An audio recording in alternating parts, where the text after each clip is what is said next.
By the start of the 1990s, the Troubles had been going on for more than 20 years.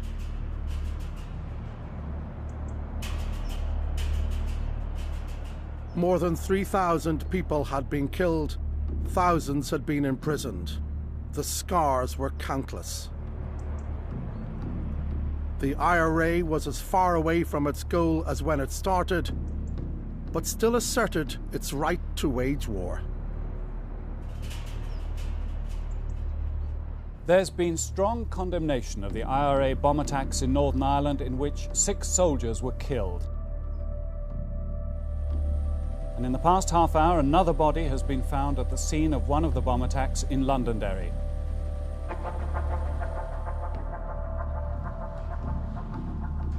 That October, the IRA added to the toll by bombing 2 army checkpoints on the Irish border. 6 soldiers were killed, 5 of them here on the Derry-Donegal frontier. The youngest was 19. 4 masked men took Patsy Gillespie from his home in a nearby housing estate while his family were held captive. It's understood he was forced to drive the bomb right into the checkpoint. Father of 3, Patsy Gillespie was a civilian cook at an army base in Derry. In the IRA's eyes, a collaborator. They took Patsy away at midnight. They let him into the living room to say goodbye to us, and I was sitting in the armchair with Jennifer in my knee, and he put his arms around us and says, "Don't worry, girl, everything will be all right. I'll be home soon." Forcing civilians to deliver bombs wasn't new. Normally, they escaped injury. Patsy Gillespie himself had been forced to drive a bomb before, but this time was different. This bomb was designed to kill him alongside any soldiers. The van contained, to my knowledge, 1,200 pounds of explosives, and Patsy was chained to the van. So he must have known then, I'm chained, I'm not going to get out of here.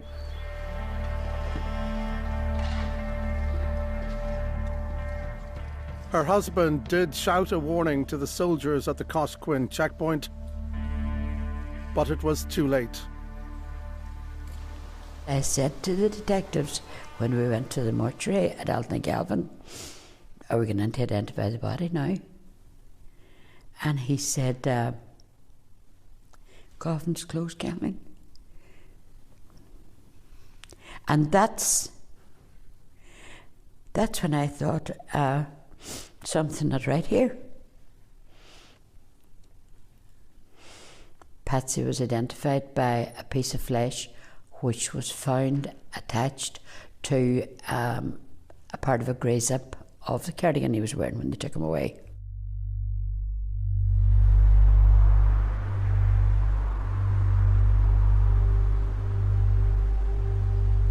The IRA had made Patsy Gillespie into a human bomb. It remains one of the most shocking attacks of the Troubles. Some in the IRA shared the public revulsion at the tactic. It's a war crime. I mean, that's what it is. Let's call it what it is. I don't believe the volunteers are responsible or are war criminals, but the people that authorised it are. Fortunately, it stopped after, I think, 2 or 3 attempts. But it was an appalling thing to do. And it's a war crime in anybody's book.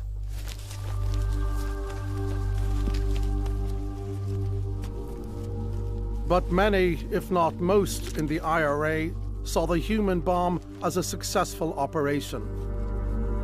In their terms, Patsy Gillespie's job, feeding soldiers, made him a legitimate target.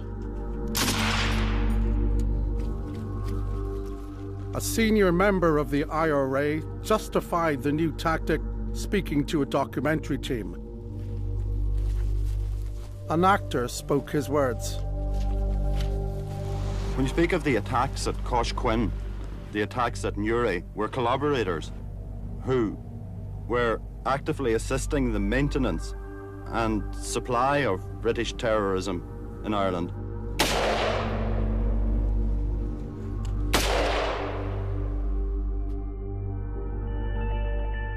Martin McGuinness, with a public face as a senior politician in Sinn Féin, the IRA's political wing, spoke to a Dutch reporter at the time.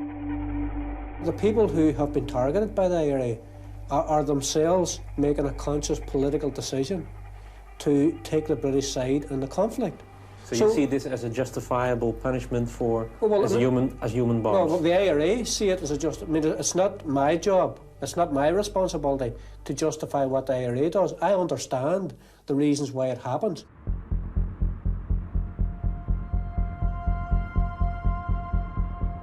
Martin McGuinness had every reason to understand why it happened. At that very moment, he led the IRA's Northern Command, which organised the human bomb attacks. And yet, that very same month, McGuinness, the unapologetic advocate of the IRA's war, was talking with an officer from British intelligence, talking about how the conflict could be ended. The 3-hour meeting took place at this house in Derry, just a few miles from where Patsy Gillespie and the 5 soldiers were killed. Few knew the meeting was happening, and with good reason. This was the first direct contact between the British and the IRA since 1976, an indication that both sides knew there could not be a military resolution to the conflict. The Troubles had come to a stalemate. Britain could and did rebuild bombed border checkpoints, and the IRA could always find new ways to attack them again. They could inflict damage on the security forces. The security forces could inflict damage on them. That could go on almost indefinitely. When I mean a stalemate, it's perhaps the wrong word, but a draw with a lot of costly goals on both sides, if you like, that meant that it was not going to produce anything other than a Groundhog Day of violence again and again.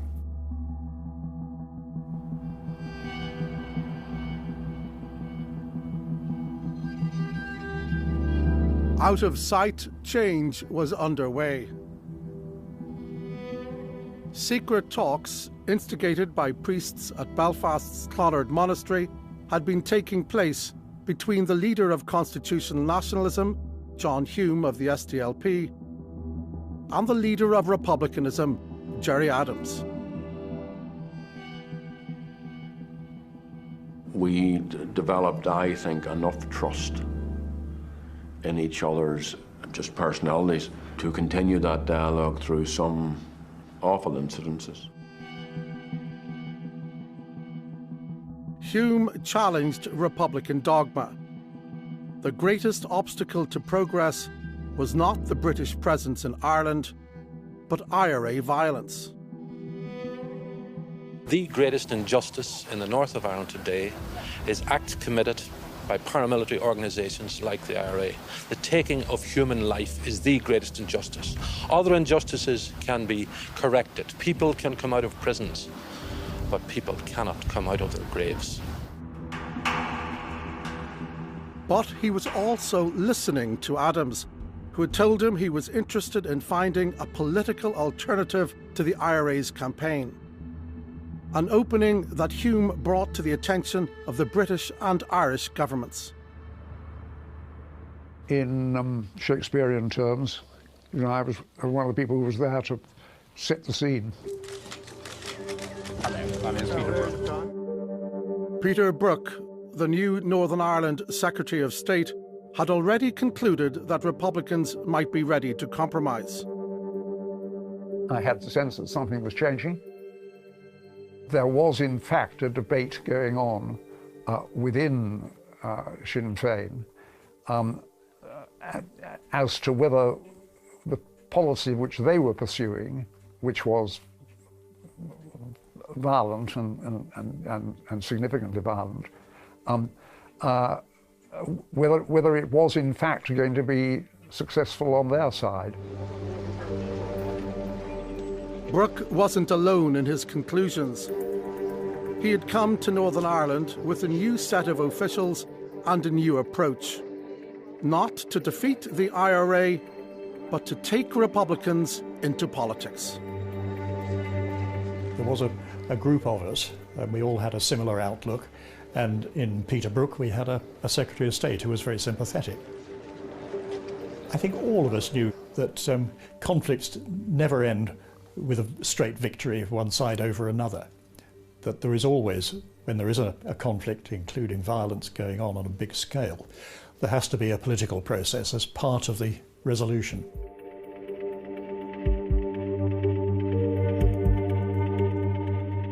Now, just days after the secret talks and the IRA's human bomb, Peter Brooke's new team decided to take the initiative.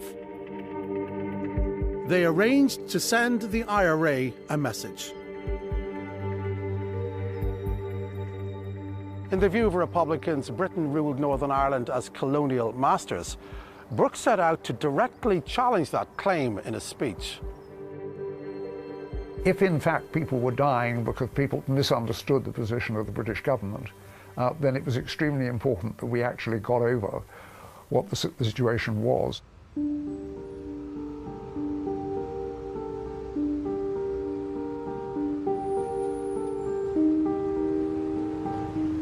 This new declaration was to be made publicly, but not shouted from the rooftops.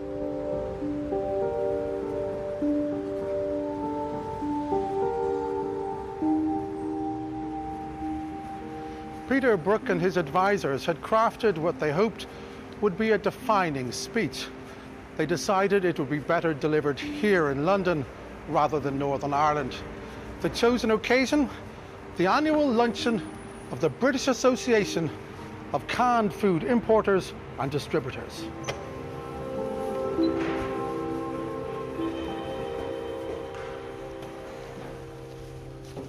Walter. Hi. Thank you very much for agreeing to meet. My pleasure. Walter, what was that about? Did you have any idea? Well, it was lunchtime.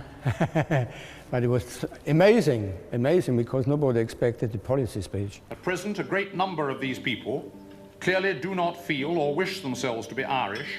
The famous Peter Brooke speech to the tin can operators, or whatever they were, was a way of declaring publicly to the Republican movement that the British government was open to progress. Now I'm going to show you something. This is the actual event itself. We thought he was going to talk about food importing. The obstacle in the development of a new and more inclusive Irish identity, if people want this for themselves, is not to be sought in Great Britain. Those who live here would not bar the way if at some future time that were to be the wish of the people of Northern Ireland themselves. Partition is an acknowledgement of reality, not an assertion of national self-interest. The border cannot simply be wished away. They look a little bit bored. They look a bit puzzled. Well, they were puzzled rather than bored. Yes, they were, because they didn't know he was going to do that. But I had no chance of saying anything to anybody other than the chairman to say, listen, he's not going to speak to us about importing food. He's going to make a policy speech on Northern Ireland. Brooke's message was so low-key that when it came to the really important thing he had planned to say, the camera had been switched off. Britain, he said, had no selfish, strategic or economic interest in Northern Ireland and would accept unification if the people wished it. 3 separate points which it made were devoted to at least sowing the seed that it might be that there was other logical reasons for our taking the positions that we were. That Britain wasn't a colonial power. Yes, that's right.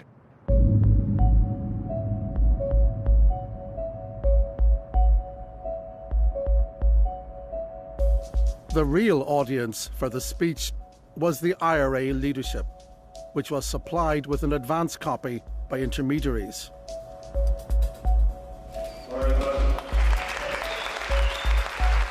Sinn Féin President Gerry Adams stood as the unrivaled Republican leader of his generation.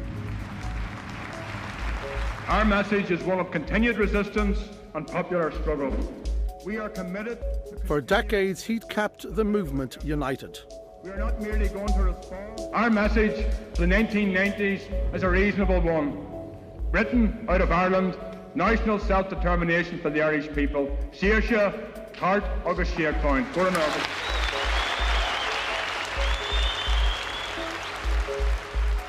His comrade in arms, Martin McGuinness, knew Adams was talking about negotiating an end to the war. Both were on the 7-man Army Council that ran the IRA. Key ally Pat Doherty was later named in Parliament as another Army Council member. All major decisions were voted on, and because Adams also had the support of 1940s veteran Joe Cahill, he was virtually guaranteed to overcome any opposition from the 3 remaining members.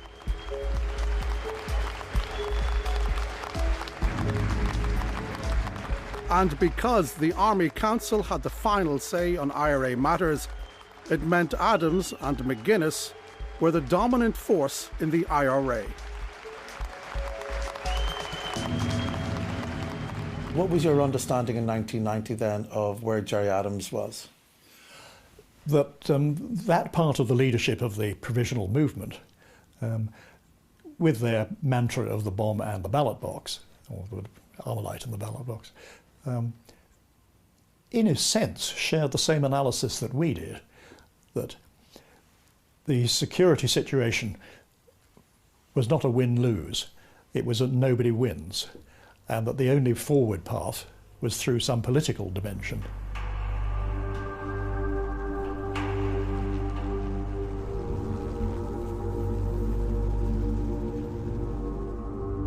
The British were better informed than most of the IRA's rank and file.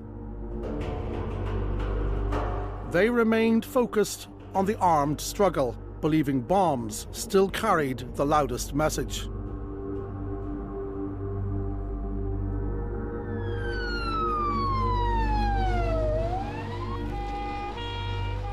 Prime Minister John Major was only 2 months in office when the IRA came close to killing him. The nature of the weaponry used today points directly at the IRA. A van with mortar tubes hidden inside until the moment of firing is a standard IRA system. Right back across the end of the straight.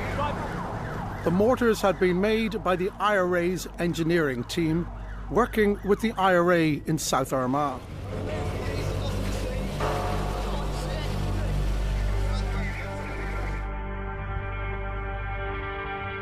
Are they the same type of devices that was fired at Downing Street? The exact same device. And the ones that were fired in Downing Street had Semtex high explosives in them. 45 pound of Semtex, which is one of the highest explosives you can get.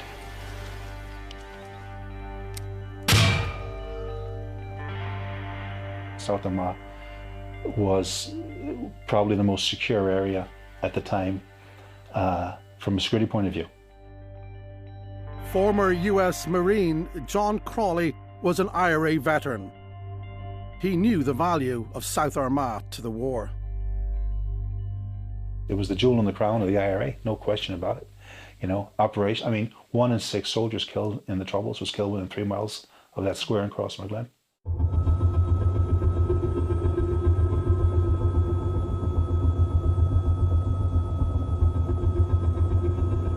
South Armagh had become essential to sustaining the IRA's war at every level. Patrick Mercer worked in Army intelligence. We all sat around talking this, and then suddenly the Major General, the Commander of Land Forces, said, "I can't believe it. I'm sitting here with a bunch of highly paid and clearly bright, able people talking as if I was a second lieutenant and dealing with a sniper. What have we come to?" And everybody sort of had a nervous laugh. And he said, but this is the point, isn't it? That 2 or 3 expert gunmen can hold the British Army, the RUC, and the British government to ransom by every so often killing or wounding a small number of men, but in a particular style. But South Armagh was the exception. Elsewhere, the IRA, despite a massive hidden arsenal that Libya had supplied, was coming under increasing pressure.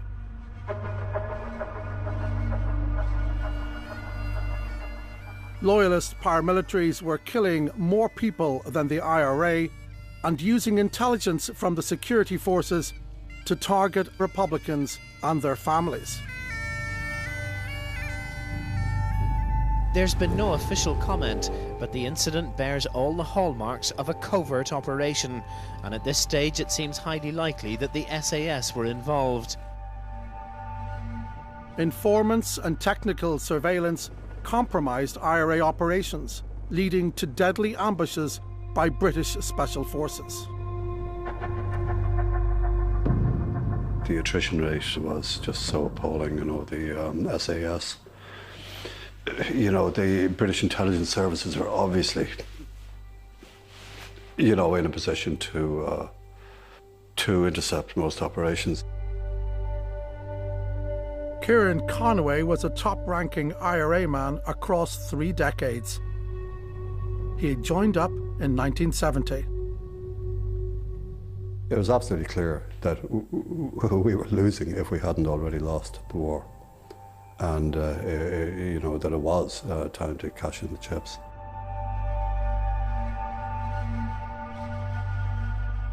The intelligence world played an immense part in bringing about, shall we say, a realisation within the Provisional IRA that they had passed the post in terms of the armed conflict. They give it, as they would see it, their best shot. It didn't work.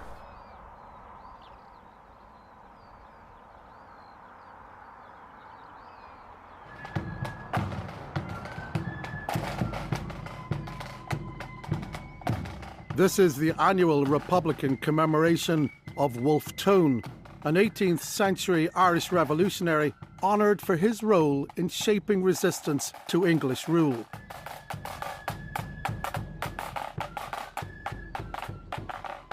Little more than a ritual of remembrance today, during the IRA campaign it was an opportunity for the leadership to signal policy and road test strategy. In 1992, it was used to send a message to the British, among others, to indicate that the IRA was ready to move on.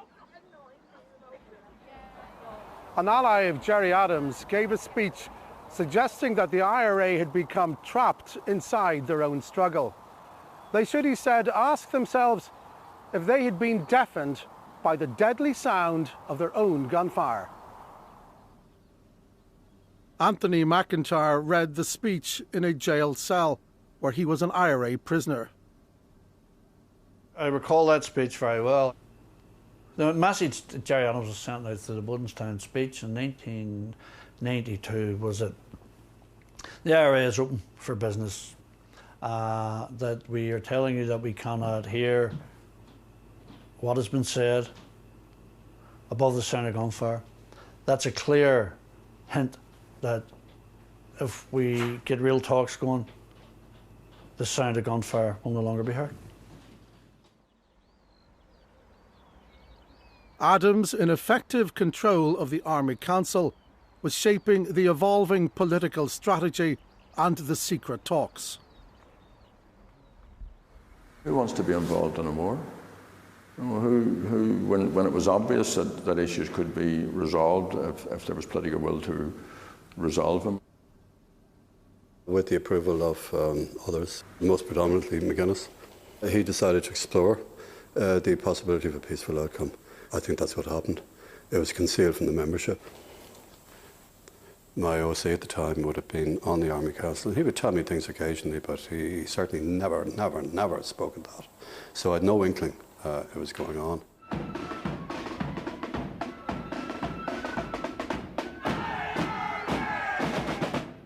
When the secret talks with John Hume were eventually revealed, Adams was deliberately coy. All I want to say at this time is to confirm that John Hume and I have met. And this is not the time for detailed comment. Publicly, Gerry Adams never spoke on behalf of the IRA, insisting he wasn't even a member of the organisation. The IRA has its own position and it's made that clear. But all Republicans are committed to building peace with justice in this country.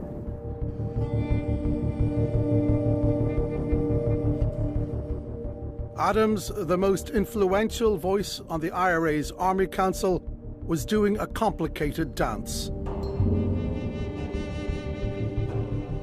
His doublespeak meant even IRA members were often unsure if their leader was speaking for public consumption or if he was telling it as it was, an ambiguity which always seemed to suit his purposes.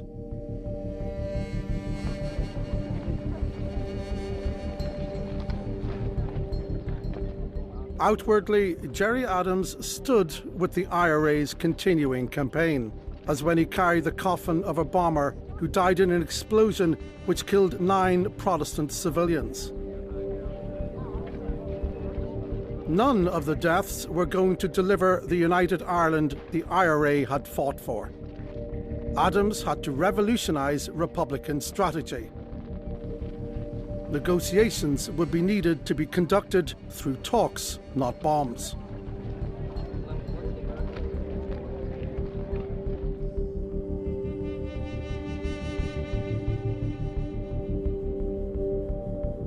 To prepare, Gerry Adams headed to Dublin for 3 days of discreet advice on talking to the British. His tutor once headed the Irish government's Anglo-Irish division.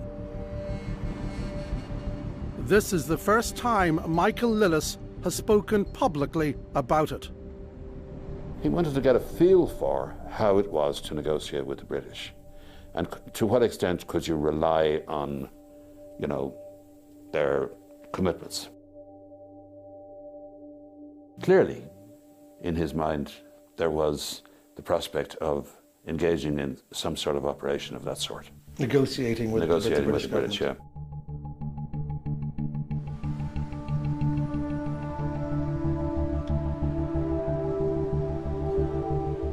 By the end of 1993, the Hume-Adams process had led to a declaration by the London and Dublin governments offering talks with Sinn Féin if the IRA declared a ceasefire. It makes no compromise on strongly held principles, but it does embody our common view that there is an opportunity to end violence for good in Northern Ireland. This is a historic opportunity for peace. We hope that everybody will grasp it. The British also said that they wouldn't stand in the way of the IRA's ultimate goal, a united Ireland. But there was a catch.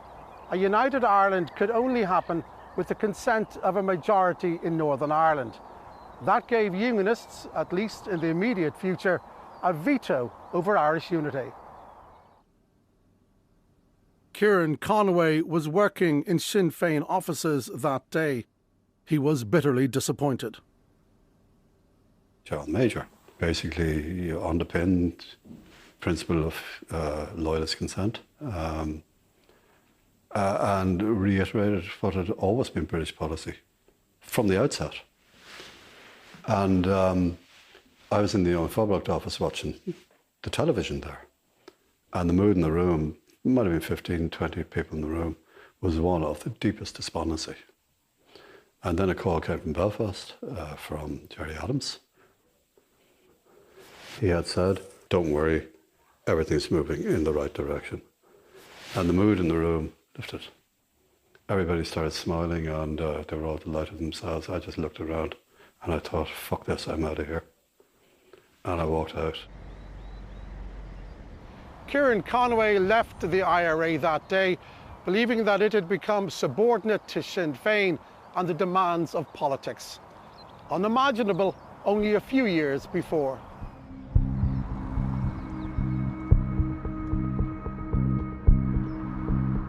But the vast majority of Republicans were prepared to keep their trust in Adams.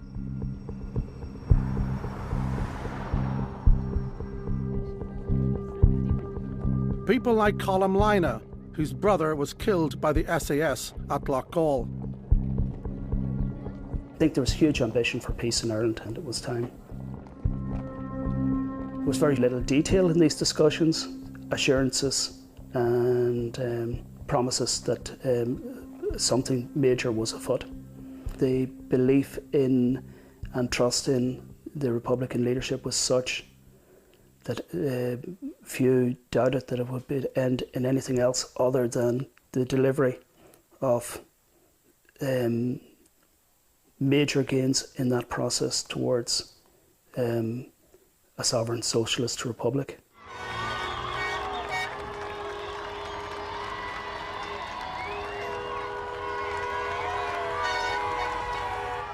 And so, on the 31st of August 1994, the IRA ceasefire was announced to the world. The IRA announced that from midnight tonight, there will be a complete cessation of its military operations, news which was greeted with jubilation on the streets of West Belfast and has drawn a welcome from politicians around the world.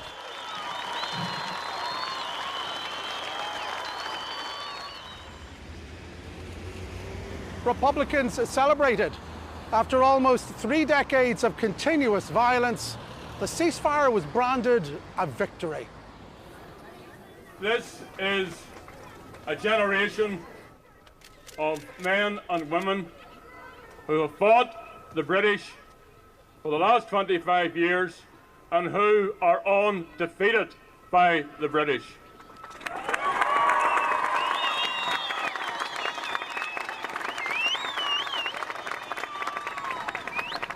They have created, if you like, a crucial moment, a decisive moment in the history of this island and of Anglo-Irish relationships. This struggle is not over. This struggle is into a new phase.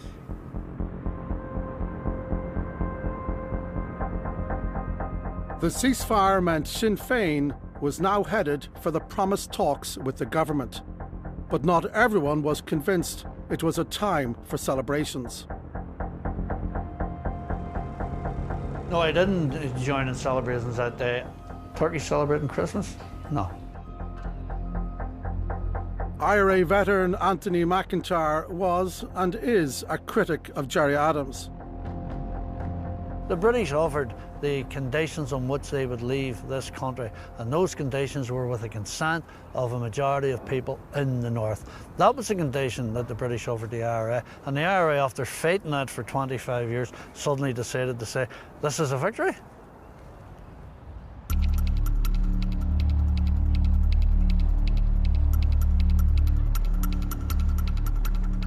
But most in the IRA, like Dublin man Matt Tracy, were content to wait and see, taking their line from the leadership, who privately made it clear the ceasefire was conditional on political progress.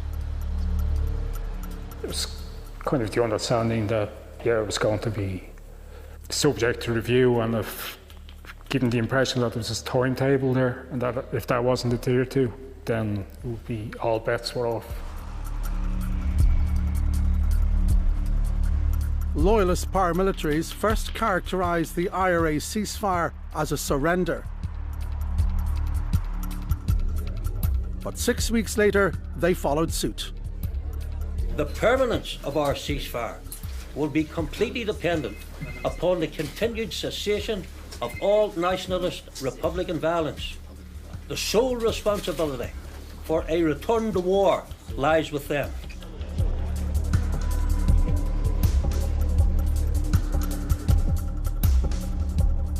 For Republicans, there were signs of progress. Sinn Féin met officials, but formal negotiations were put on the long finger. The Conservative government, which increasingly relied on unionist support, needed more convincing the IRA's war was over before substantive talks could begin. Ministers before it happened had been saying, I think expressly, that if there were a ceasefire, people would be amazed at the imaginative response they would give. When it actually occurred, ministers turned out to be rather more cautious. There was a slight temptation to look a gift horse in the mouth.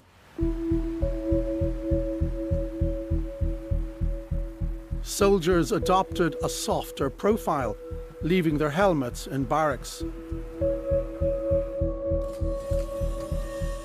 Checkpoints, including the border post where Patsy Gillespie and 5 soldiers were killed, were dismantled.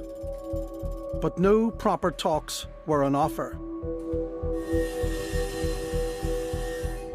As days turned into weeks and weeks into months, Republicans wondered exactly what they were getting from their ceasefire. We were hoping there was something in it that we couldn't see, or there was some, the leadership had this aura, there were this galaxy of talent who are, can't be second guessed and are running rings around the Brits.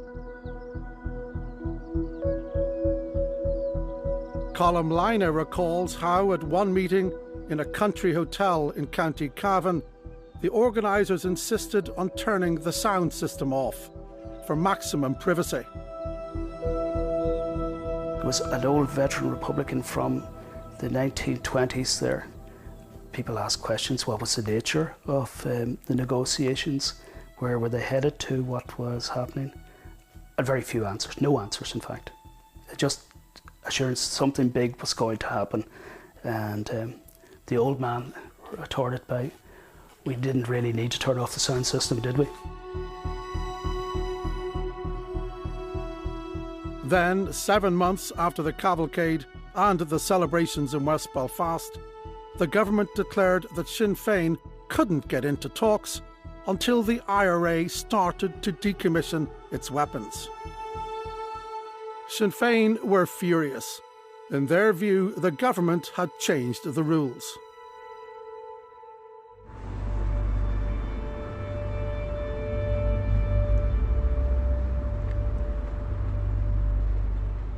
For the IRA, decommissioning was tantamount to surrender.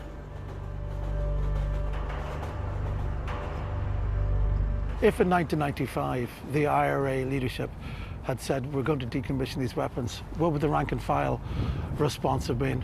I think that at 95 it would have been a rebellion. The walls of West Belfast spelt out the IRA's position. Not a bullet, not an ounce of Semtex explosive would be given up.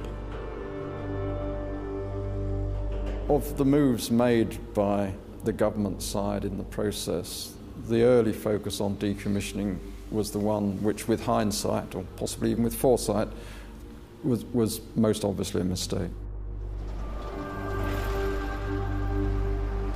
In November, the Republican leadership took centre stage here at Belfast's Ulster Hall, the first gathering of Republicans inside the Unionist citadel. It was intended to be a sign of progress, but it exposed how little there was to show for the ceasefire.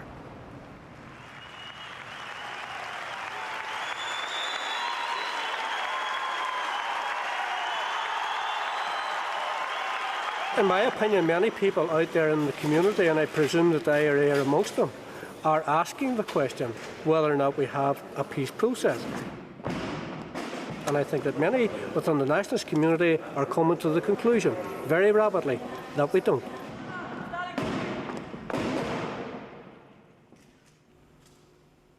What Martin McGuinness didn't say, but he clearly knew, was that the leadership was facing growing opposition to its strategy from inside the movement. From those suspicious that the leadership was prepared to compromise Republican principles for political gain.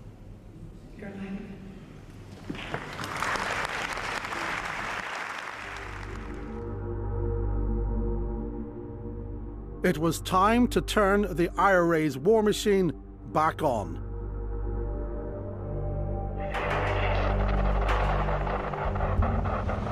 The alarm went out just an hour after the alleged end to the ceasefire. A bomb had rocked the Canary Wharf area of London. Buildings shook, 2 partly collapsed, shattered windows sent out showers of glass. It was John Greaves' first day as head of Scotland Yard's anti-terrorist unit. Absolute devastation. It was like the apocalypse. There was wreckage everywhere. There was a 90-minute warning, but 2 people died and more than 100 people were hurt.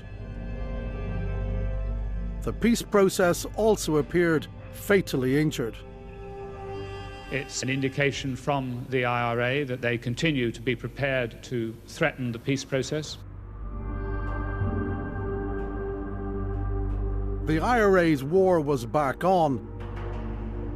But this new campaign wasn't about bombing its way to a united Ireland. It was about bombing its way to a talks table. How do we pick up the pieces? By starting talks now. By finding a way to prevent this whole situation slipping into the abyss. This didn't make any difference to the threat the IRA posed. But officials at the heart of the peace process understood its significance. The return to violence was tactical.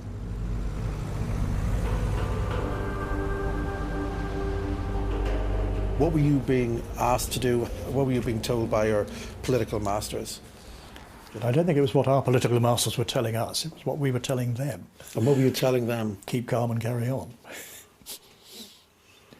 To use a cliche. Because despite Canary Wharf, huge bombs, 2 people died. Yes. Dozens injured. Yes. Though the bomb wasn't intended to kill people. As you know, it was an insufficient warning. I felt that the Republican leadership had gone so far into the peace process that if it simply ended with Canary Wharf, they would go down in Republican mythology as the grand old Dukes of York who had led their troops up the hill and then led them down again. And they were far too conscious of their reputations and so on, I think, to accept that. Last night, the police cordoned off a wide area around here after a news agency received 2 calls from someone claiming to represent the IRA and using a recognised code word.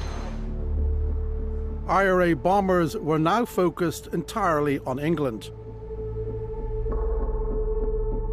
John Crawley, the former US Marine, joined the attack. The ceasefire was called off, and for all we knew, it mightn't be on again. England was the belly of the beast. England's where we could do damage to them, in the sense that strategically you could cost them. Leave this area, go down to Oxford Road, turn left. Keep quiet. There was a cost.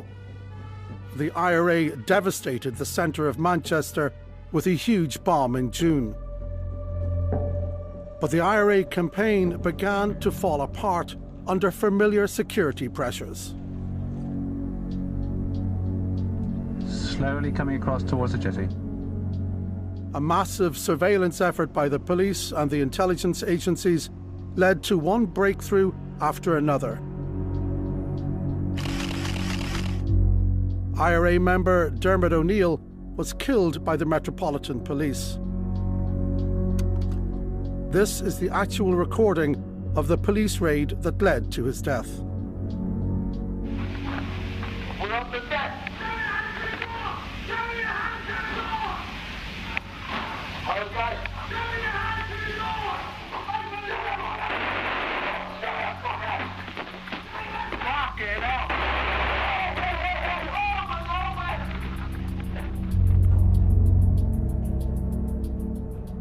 Dermot O'Neill was alive when he was dragged outside afterwards, his head hitting the steps.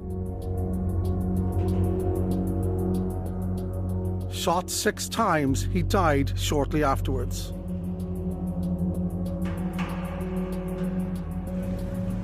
Other IRA teams were arrested. 6 members of the IRA have each been jailed for 35 years for plotting to blow up London's electricity supply. Police have described them as 6 of the most dangerous criminals ever gathered together in one place. We're going to knock out the power supply of the southeast of England. And there may have been other operations after that, but we were caught before we could do that. They were well disciplined, they reconnoitred their targets, they made themselves very busy, they did a lot of anti-surveillance work, but they weren't as good as the team against them. I described them at the time as the A-team. They were absolutely excellent. One of them, John Crawley, ex-US Marine Corps, demolition specialist. You know, with this was the top sort of people for them to bring up. He just epitomised the cunning, skills, experience of the sort of people they were putting against us. This was a top team. I wondered why they didn't kill us, because we'd have had men tooled up and everything. They knew where we were going. And to this day, I don't know why they just didn't take us out of it, because coffins coming back on the ferry would have been a nice message to anybody else looking to go. And believe me, there wasn't a lot of people putting their hands up to go to England.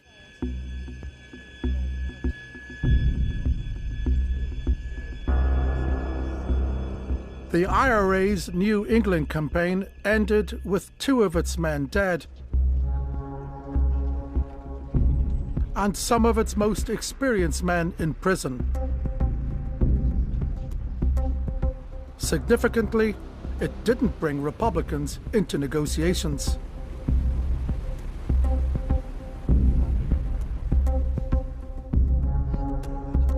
Sinn Féin's political support continued to grow. But while the IRA remained at war, Sinn Féin remained outside of talks.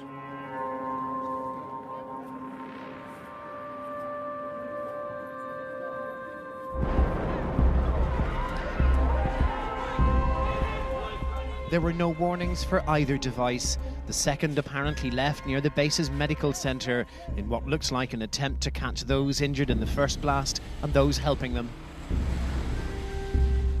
The IRA now turns its attention back to Northern Ireland, bombing the headquarters of the British Army at Thiepval. 1 soldier was killed, more than 30 people were injured. In IRA terms, the attack was a tremendous success, and it lifted some of the pressure on Gerry Adams, demonstrating the leadership's continuing commitment to the IRA campaign.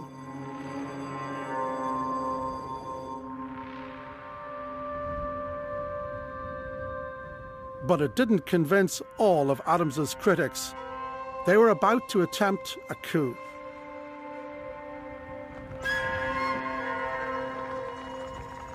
This senior IRA figure, Brian Keenan, would be key in what happened next.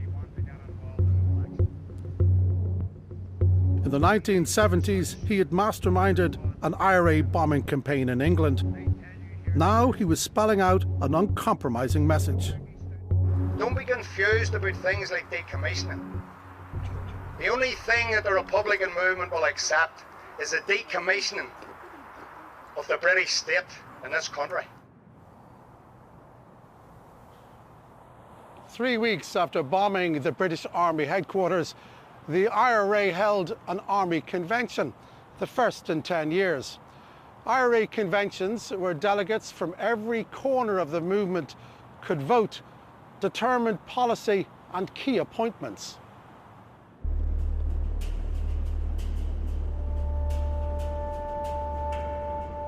Crucially, a brand new Army Council could be voted in.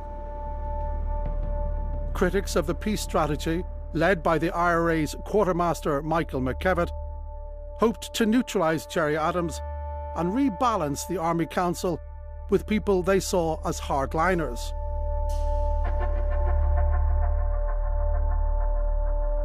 Brian Keenan and convicted IRA gunrunner Martin Ferris from Kerry seemed to fit the bill. I think the plan at the time was to return Adams to the Army Council, but have him surrounded by so many people who were not sympathetic to its strategy that the things would go the way that they wanted.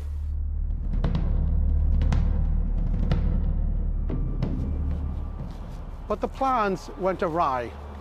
The militarists elected Brian Keenan and Kerry Republican Martin Ferris onto the Army Council, believing that they would stand against the Adams strategy. They were wrong. Once on board, both men proved loyal to the existing leadership, and Gerry Adams, who had appeared vulnerable, emerged from the convention stronger than ever.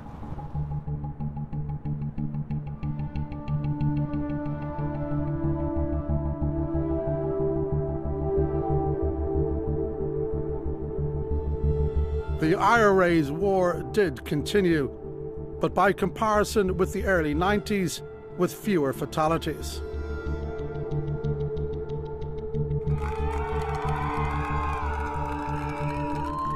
A breakthrough appeared to come with the United Kingdom general election in 1997.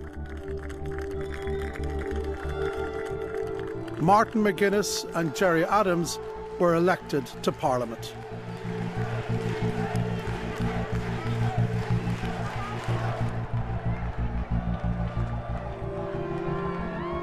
The celebratory mood was only heightened by the arrival of a new Labour government under Tony Blair.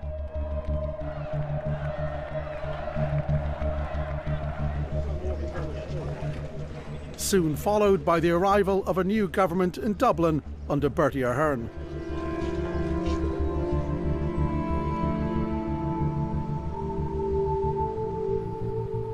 Almost immediately, British officials signalled that decommissioning could happen alongside a talks process if Republicans committed to peace.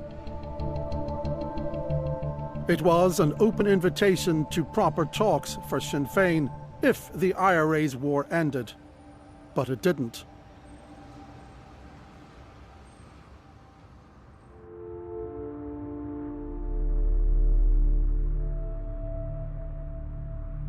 The IRA ambushed 2 uniformed IUC men in the centre of Lurgan in County Armagh today. They shot them dead at point-blank range, threatening to plunge the province into a new round of sectarian violence.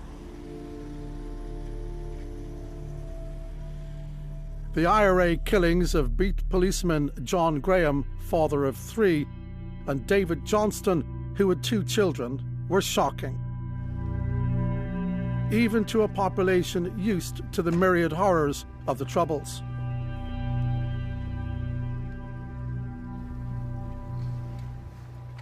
They didn't kill representatives of the British state, they killed our daddies, and they were sons, and they were husbands, and they were brothers. Here, I get the spoons in case you take sugar. Louis Johnston and Abigail Graham were just 7 when their fathers were killed. This is the first time they have spoken publicly about the killings.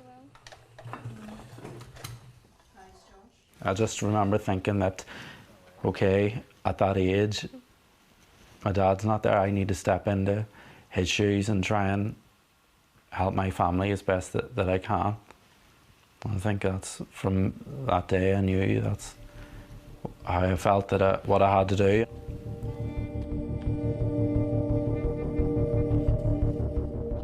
I just looked at my mum that I love so much, and just to see her so upset, it was very hard.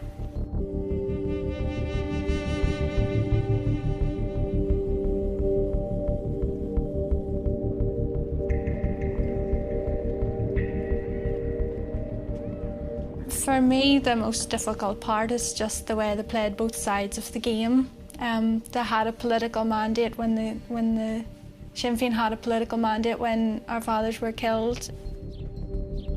They said that the British government needed to remove the obstructions for the talks. The obstructions for the talks was that the IRA was killing people on the streets.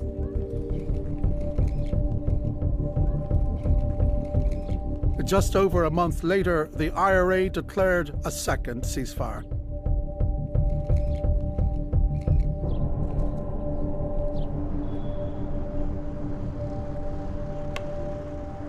There's to be a new IRA ceasefire from midday tomorrow, and if it holds, Sinn Féin could be admitted to the Northern Ireland peace talks on September the 15th.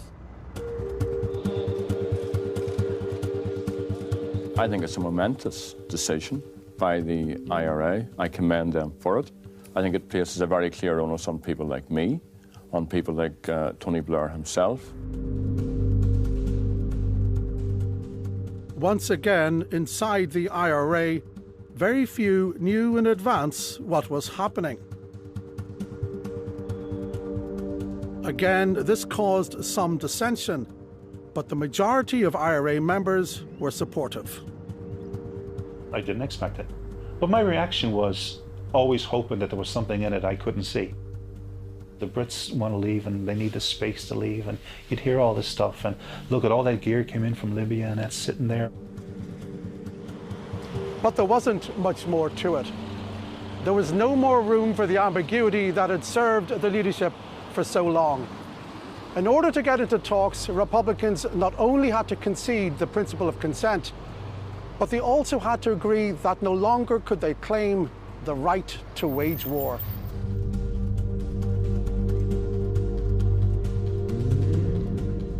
Now Republicans had to pledge peace and sign up to a binding code designed by American Senator George Mitchell to get around the decommissioning impasse.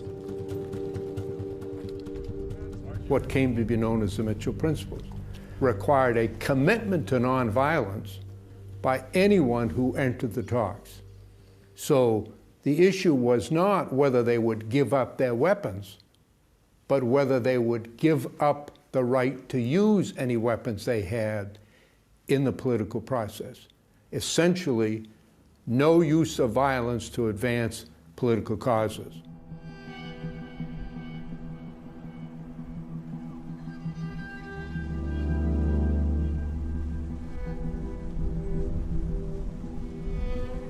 When Sinn Féin signed up, it was a step too far for opponents of the leadership. They believed Gerry Adams was giving the IRA notice and accepting far less than they had fought for.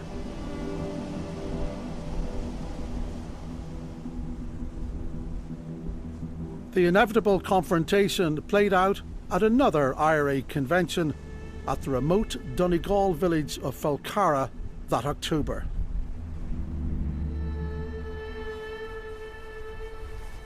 For the militarists, it offered one last shot at overturning the strategy of the Adams and McGuinness leadership. At stake, the very future of the IRA and the peace process. For the second time in 12 months, senior figures in the movement, including the quartermaster Michael McKevitt, lined up to oppose Adams and his peace strategy, wanting to get back to war.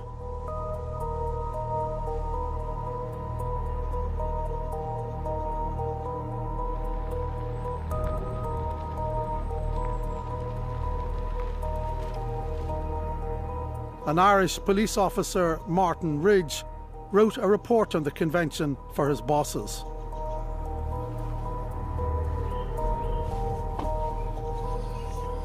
This is Ballyconnell House where the IRA meeting was held in October 97.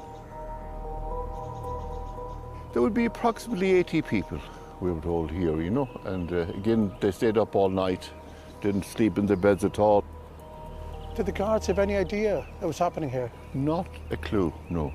No idea whatsoever. It, just like any other weekend, you know, nobody knew what was happening under our noses, you could say. The one-night booking had been paid for in cash, £800, in the name of a community group.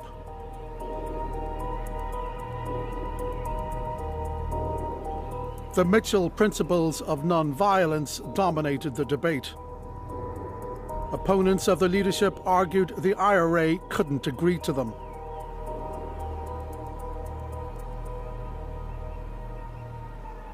They tried to force the Army Council's hand by saying that no IRA member was allowed to sign up to the Mitchell Principles. Therefore, if you want to talk and sign up to Mitchell Principles, you effectively leave the IRA.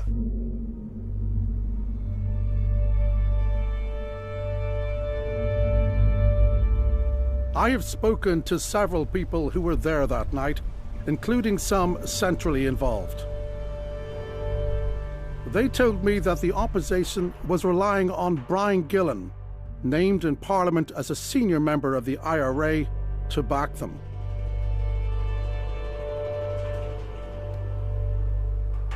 But at the last moment, Gillen signalled his loyalty to the Adams leadership. His support was rewarded with a place on the Army Council. They meticulously planned everything down to who was going to vote for who, people pretending to support the other side who had no intentions of, and they just wiped the floor with them. The final battle for control of the IRA had been won by Gerry Adams and Martin McGuinness. They left Ballyconnell House to continue their work on the road toward a final peace settlement. Their opponents took another road, setting up a rival organisation, the real IRA, and going back to war.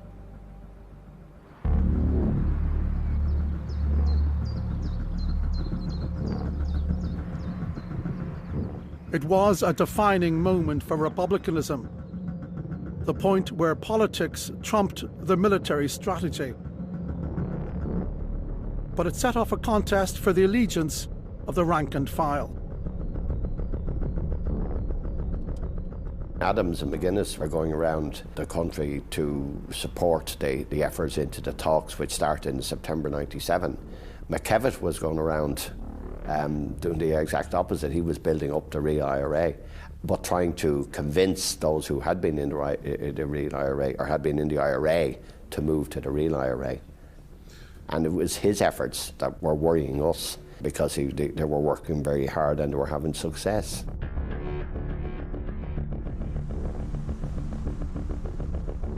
That battle was fought in small halls and back rooms across Ireland. They were a serious threat to the Martin and Gerry project at that stage. And, you know, credit has to be given to Martin and Gerry for keeping that on board.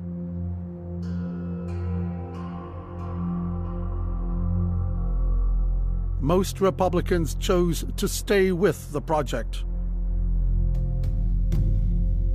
One of the most influential figures was this man, Tom Slab Murphy.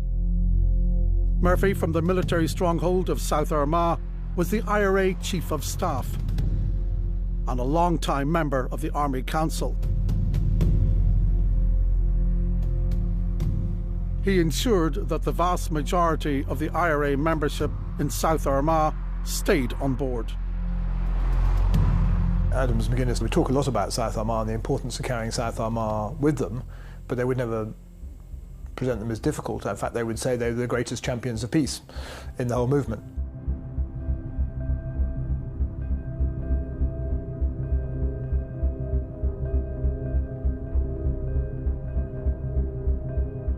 A protracted talks process at Stormont eventually concluded with the Good Friday Agreement. This is it. This is the agreement. You have it in your hand. I have it in my hand. 67 pages. This agreement proves that democracy works. We can say to the men of violence, your way is not the right way.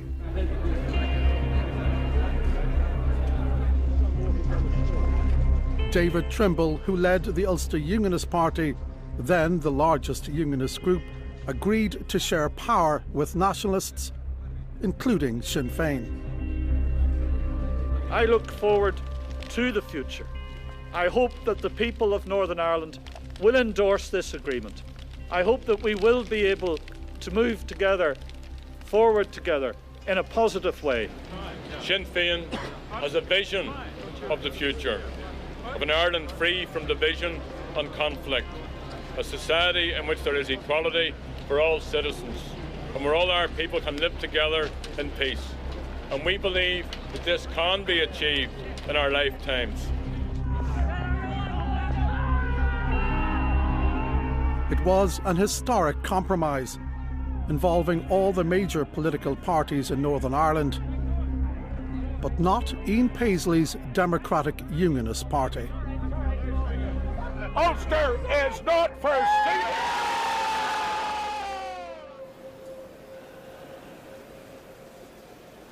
The historic agreement was then voted on in both parts of the island and endorsed. Yes, 71.12%. John Hume had come up with the idea of the simultaneous referenda to meet the Republican demand for the right of self-determination by the Irish people. Dissidents were dismissive, saying it was copper fastening partition. But it seemed Northern Ireland had finally moved beyond the decades of conflict.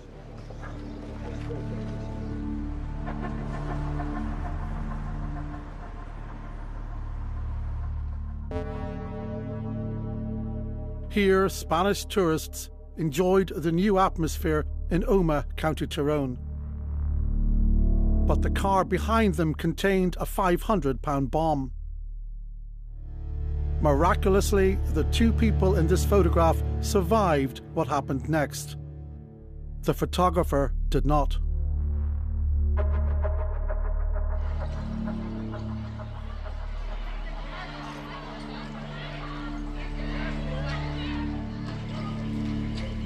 "29 people died, including the mother of unborn twins.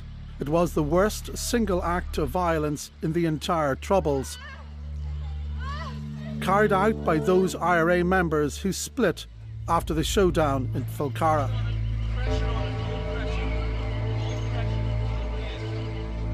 It was such a ghastly, murderous event. Adams and McGuinness, after some persuasion, condemned it, because again, Republicans didn't traditionally condemn acts by other Republicans, but they did.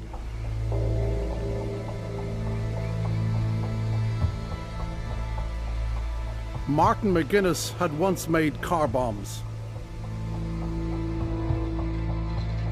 He and Gerry Adams had previously defended similar attacks. But this time they condemned their former comrades, undermining the real IRA and underlining the significance of the different road they had chosen.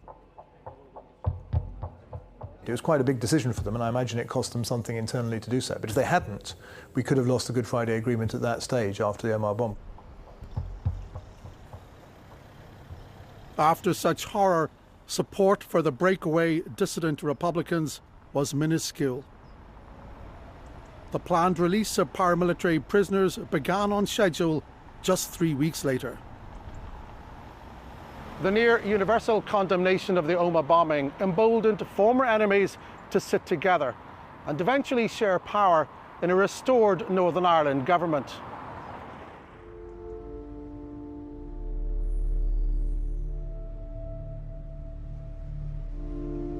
The course of the Northern Ireland conflict had changed irrevocably.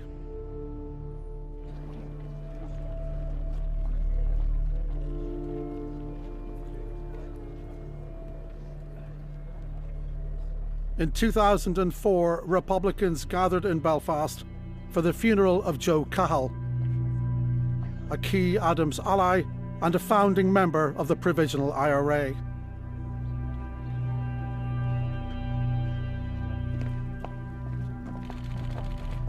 The IRA was now behaving like a peacetime army, still recruiting and training new members, ready for the next outbreak of war. I was part of recruitment process. Even while the ceasefire is full on, why were they recruiting? I suppose partly it may have been a way of ensuring that people who wanted to join something didn't join the real IRA or the continuity IRA.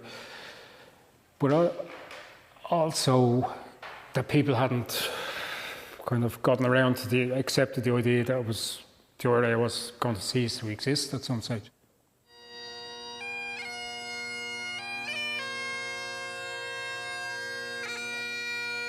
By the time Joe Cahill's funeral brought West Belfast to a standstill, Gerry Adams's revolution of IRA strategy was complete. It had finally begun to decommission its weapons to the satisfaction of an international panel of overseers. We have now reported to the British and Irish governments that we have observed and verified events to put beyond use very large quantities of arms, which we believe include all the arms in the IRA's possession.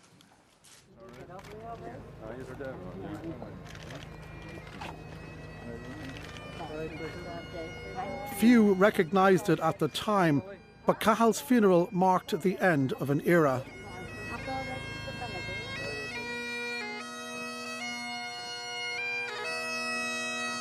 The IRA he had dedicated his life to had caused the deaths of at least 1,900 people, with many thousands more injured.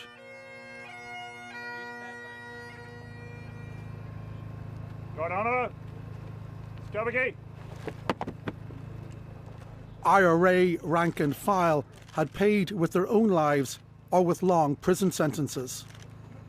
And after all that, a united Ireland still existed only as an aspiration. Comrades, we have lost a great Republican and a true friend. His vision of a new Ireland, a free Ireland, outlives him. But that vision would be fought for by Sinn Féin alone. Let all of us go recommitted and our resolve to continue our struggle and to carry on until that certain day. Go to Mina Magov.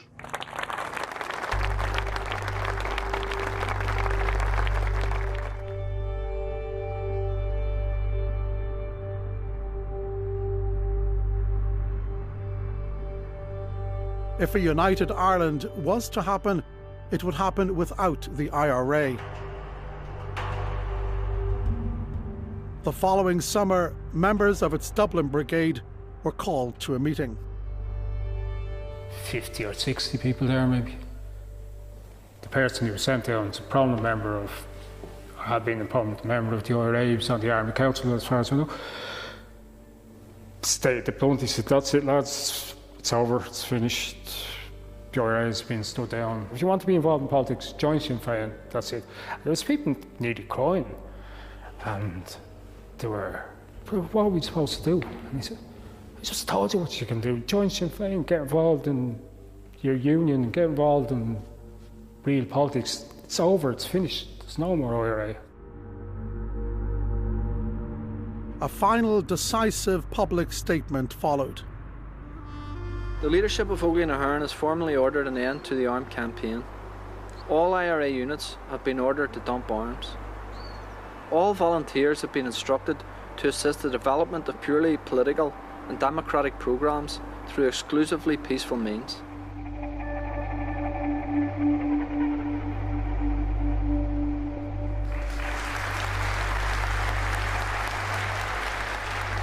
Sinn Féin, no longer a party with an army, made peace with their oldest living enemy in 2007. Ian Paisley had once vowed to smash Sinn Féin. This stance helped him and his party come to dominate unionist politics. But now, with the IRA gone and the chance to actually head a Stormont government, he accepted Republicans as partners. From the depths of my heart, I can say to you today that I believe Northern Ireland has come to a time of peace, a time when hate will no longer rule.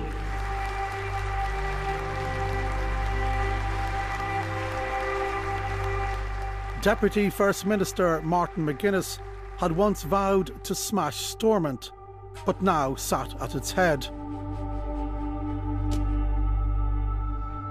We must overcome the difficulties which we face in order to achieve our goals and seize the opportunities that now exist. This and future generations expect and deserve no less from us. Gurra Míle Maith. The Troubles were at an end, a triumph of compromise. But it was a compromise that gave few answers.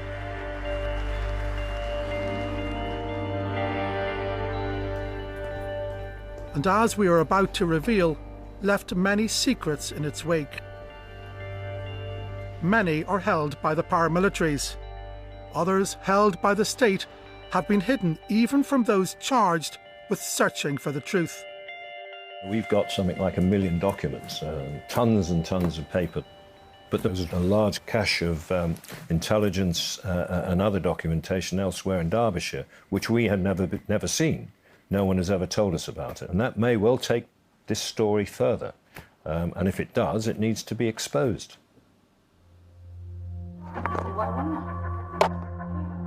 And as this secretly recorded conversation will reveal shortly, there are more state secrets still concealed from public scrutiny. We have found documents that Stephen's never found.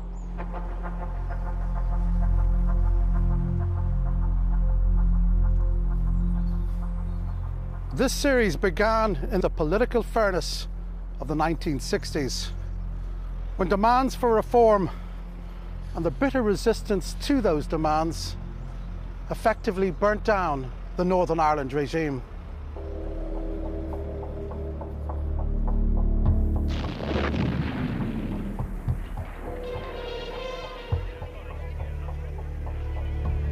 There are no great mysteries about why the Troubles started.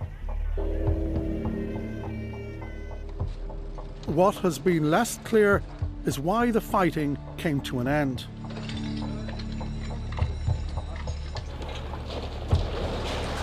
Any notion that the IRA was defeated, that the IRA was on its knees, the IRA could not have protracted the war is entirely and absolutely nonsense. The question is not really who won or lost, but what made the Troubles stop. And the answer is that there was a collision of a number of seemingly unrelated factors that shaped an opportunity for peace. An opportunity that even at the time, few in Northern Ireland could comprehend.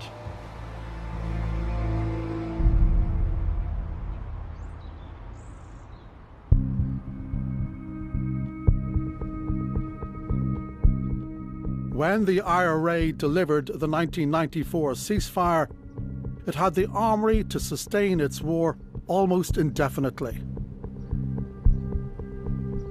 But the security forces were making it very difficult for it to function. And when attacks went ahead, IRA units risked being ambushed by the SAS. The IRA did as best as they could, I suppose, in fighting the intelligence war, but they hadn't a chance. They were effectively scuppered from within and confronted efficiently from without. Loyalist gunmen were killing more people at the end than the IRA, and calculatedly targeting Republican communities. They were helped in this by elements of the state's security structures. Collusion. A fact determined by a future head of Scotland Yard. We knew collusion had taken place. We could prove that collusion had taken place. We had the evidence that collusion had taken place.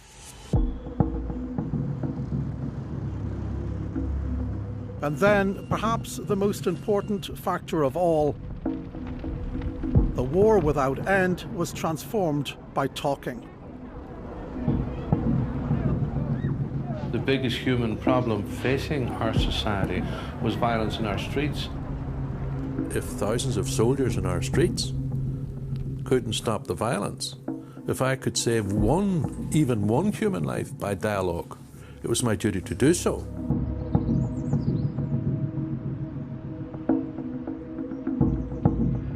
The opportunity for peace that these factors shaped was a recognition of the futility of an endless long war. The decisive argument, rather than advancing change, violence was an obstacle to change.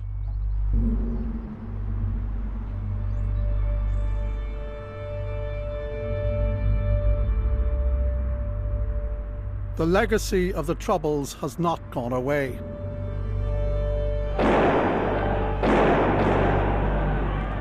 The way forward is haunted by public inquiries, inquests, and the spectre of people, soldiers and paramilitaries alike, standing trial decades after the events.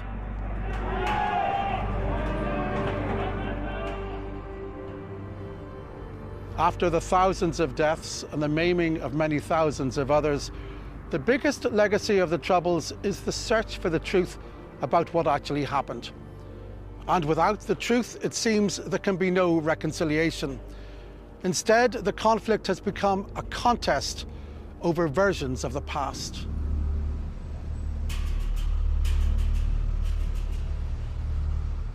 In this series, we discovered that the security service, MI5, intervened to remove material from an inquiry set up by the Prime Minister.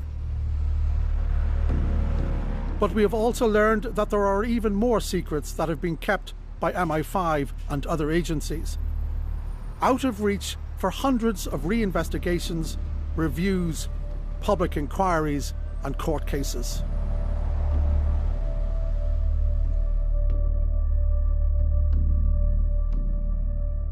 This is a photograph of members of the secret army unit that ran agents in Northern Ireland, the Force Research Unit, or FRU.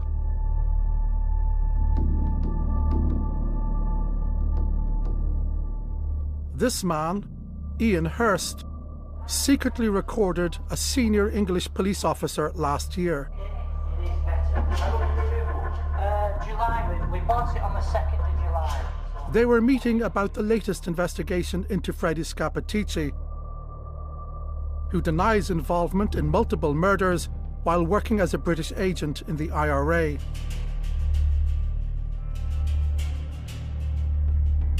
Their conversation confirms that many more secrets have yet to emerge.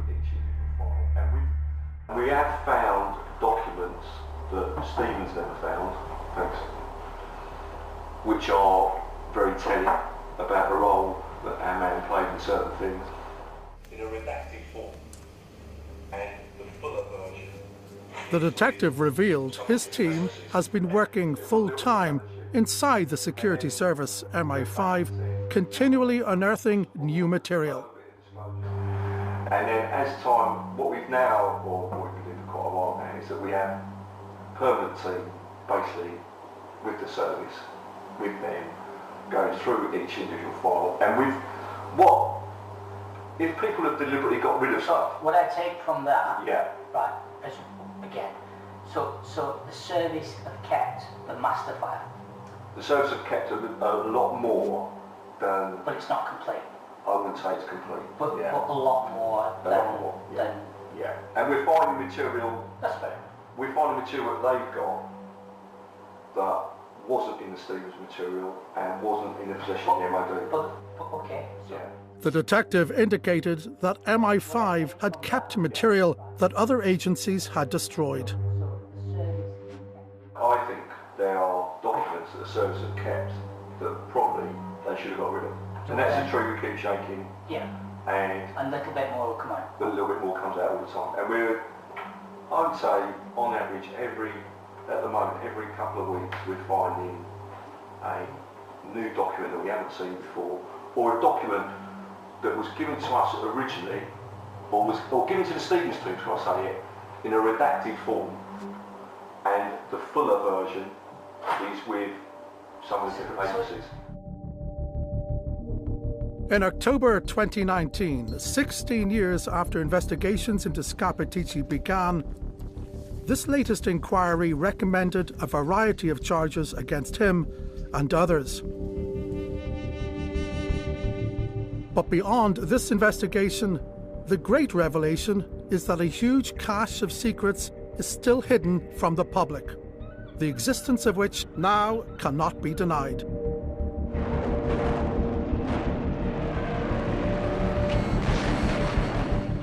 As the Troubles have receded into the past, old enemies have been careful to avoid letting light linger on what happened at the end. Republicans settling for less than a united Ireland, Unionists agreeing to share power with those they previously described as the political wing of the IRA, the state failing to disclose all it knows about the murders of its own citizens.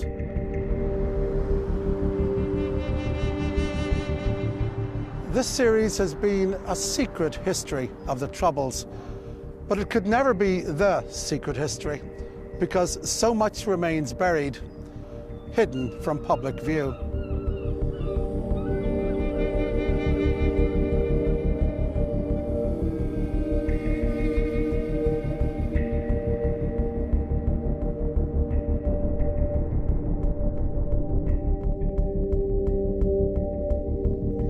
For the last 2 years, members of our Spotlight production team have been filmed as they uncovered the secrets from the past that you've seen in this series. You can see Spotlight on the Troubles behind the scenes Thursday night at 9 here on BBC One Northern Ireland.